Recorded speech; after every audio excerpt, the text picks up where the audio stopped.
Bonjour à tous. Aujourd'hui, petit cours sur l'aspirine pour les nuls avec Jeanne Aboud et Noriane Bonny. Mais en quoi les anciens usages de l'acide salicylique ont-ils conduit à la mise en place de l'aspirine moderne? Tout d'abord, l'histoire et l'origine de l'acide salicylique. Tout a commencé pendant l'Antiquité. Les Égyptiens utilisaient des décoctions à base d'écorce de saule pour soulager la douleur et la fièvre. Plus tard, au XIXe siècle, en 1829, Pierre-Joseph Leroux, un pharmacien français, parvient à isoler de l'écorce de saule de la salicyline. Puis, en 1838, Raphaël Pira, un chimiste italien, a transformé la salicyline en acide salicylique pur par hydrolyse et oxydation, ce qui rend la molécule utilisable en médecine. Le problème, c'est que l'acide salicylique provoque des brûlures d'estomac. La solution a été trouvée en 1853 par Charles Gérard, un chimiste français qui a réalisé une acétylation de l'acide salicylique pour obtenir de l'acide acétylsalicylique afin de corriger les défauts de l'acide salicylique. Mais le produit n'est pas complètement pur et Gérard meurt 3 ans plus tard avant d'avoir pu finaliser son projet. C'est donc Felix Hoffmann, un chimiste allemand, qui, en 1897, va synthétiser une forme stable et mieux tolérée de l'acide acétylsalicylique en modifiant les conditions de synthèse. En 1899, le laboratoire Bayer commercialise les médicaments sous le nom d'aspirine. Maintenant, nous allons voir quels sont les effets secondaires de l'aspirine. Tout d'abord, nous avons les effets digestifs, brûlure d'estomac, douleur abdominale, indigestion, ulcère. Les réactions allergiques, telles que les éruptions cutanées, démangeaisons, asthme ou difficultés respiratoires, et les effets sur le sang, tels que la coagulation plus lente, allongement du saignement et un saignement plus facile.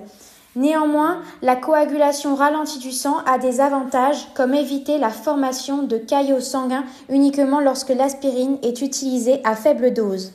Quel est le mode d'action de l'aspirine à l'échelle macroscopique? L'aspirine est un anti-inflammatoire non stéroïdien avec des effets antalgiques et analgésiques.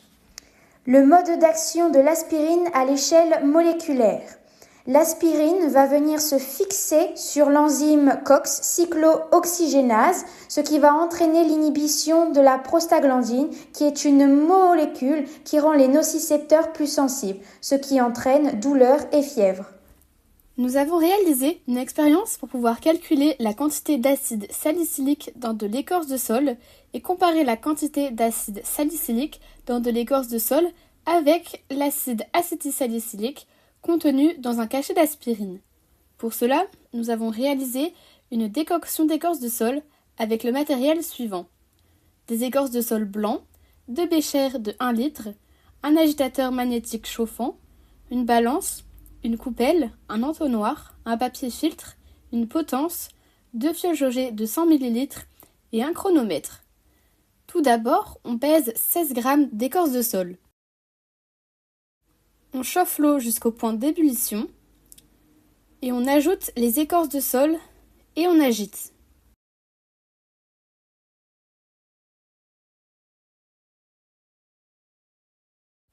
Pendant ce temps, on prépare le filtre, bien sûr toujours avec le sourire. On filtre la solution et on laisse refroidir. On verse ensuite la solution dans 2 fioles jaugées de 100 ml pour la suite de l'expérience. Ensuite, nous avons réalisé un titrage colorimétrique d'une décoction d'écorce de saule avec le matériel suivant: 2 burettes graduées, 2 potences, 2 Erlenmeyer, 2 agitateurs magnétiques, de l'hydroxyde de sodium, du rouge de cresol et du phénolphtaléine. On verse la solution dans 2 Erlenmeyer. Après avoir rincé la burette graduée à l'eau distillée, puis avec la solution titrante, on la remplit de celle-ci et on ajuste au 0. Dans un premier Erlenmeyer, on verse le rouge de cresol. Dans le deuxième, le phénolphtaléine. Enfin, on met en marche l'agitateur magnétique, puis on verse petit à petit la solution titrante jusqu'au changement de couleur. On a donc comme résultat un changement de couleur à 3,5 ml, qui est le volume qui va nous permettre de calculer la concentration d'acide salicylique. La concentration d'acide salicylique est donc de 1,75 fois 10 puissance moins 3 mol par litre moins 1 et ainsi on obtient la masse d'acide salicylique de 0,84 mg. La masse d'acide salicylique est très inférieure aux 100 mg d'acide acétylsalicylique contenu dans un comprimé d'aspirine. La raison, c'est que l'acide salicylique n'est pas la seule substance à avoir des propriétés anti-inflammatoires. On a également les flavonoïdes.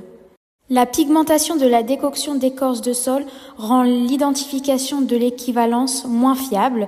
De même, on peut également avoir des erreurs de mesure.